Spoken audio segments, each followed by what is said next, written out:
Hello అందరికీ ఈరోజు snack హెల్తీగా సోడిపిండి అంటే రాగి పిండితో చేస్తున్నాను. పిల్లలు స్కూల్ నుంచి వచ్చాక ఏదో ఒకటి అడుగుతారు కదా, ఇలా చేస్తే పిల్లలు కూడా ఇష్టంగా తింటారు. పెద్దవాళ్ళకి కూడా హెల్తీ అండి ఇది.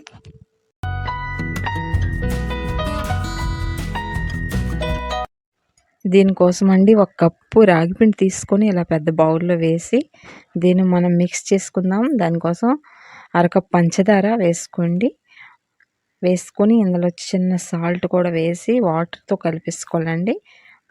మీకు ఇష్టమైతే పాలు కూడా వేసుకోవచ్చు. నేనైతే వాటర్ వేసి కొంచెం కలుపుతున్నాను. ఇలా మంచిగా కలిపేశాక వాటర్ ఒకేసారి వేయకుండా చూసుకొని వేయండి. ఎందుకంటే కొంచెం థిక్గా ఉండాలి, పలాచగా కాకుండా. వాటర్ చూస్తూ పోసి నెమ్మదిగా ఉండలు లేకుండా కలిపేసుకోవాలండి. వీడియో నచ్చితే లైక్ చేయండి, షేర్ ఇంకా సబ్స్క్రైబ్ చేసుకోండి కొత్త వాళ్ళైతే. చూసారా ఇలా దీన్ని ఒక 10 నిమిషాల పాటు పక్కన పెట్టేశాక మళ్ళీ ఇందులో మనం కొంచెం యాలకుల పొడి కలిపేసుకుందాం. అలాగే 1/2 టీ స్పూన్ అంతా బేకింగ్ సోడా కూడా కలుపుకోవాలి. ఎందుకంటే వేసే ముందు మనం బేకింగ్ సోడా వేసుకోవాలన్నమాట. అయితే ఇప్పుడు నేను బేకింగ్ సోడా వేసి మళ్ళీ ఒకసారి మొత్తం కలిపేసుకొని ఉంచేద్దాం. ఇది బేకింగ్ సోడా అండి. బేకింగ్ పౌడర్ అయినా వేసుకోవచ్చు. తర్వాత గ్యాస్ వెలిగించి ఒక పెనం పెట్టి దానిపైన పెనం పెట్టాను, అప్పాలు చేసేది. అందులో కొంచెం ఆయిల్ వేసుకోవచ్చు, కావాలంటే ఎక్కువ కూడా వేసుకోవచ్చు ఆయిల్. అలా వేసి ఈ పిండిని అందులో పీల్చేసేసుకోవాలి, సగం ఫుల్గా కాకుండా.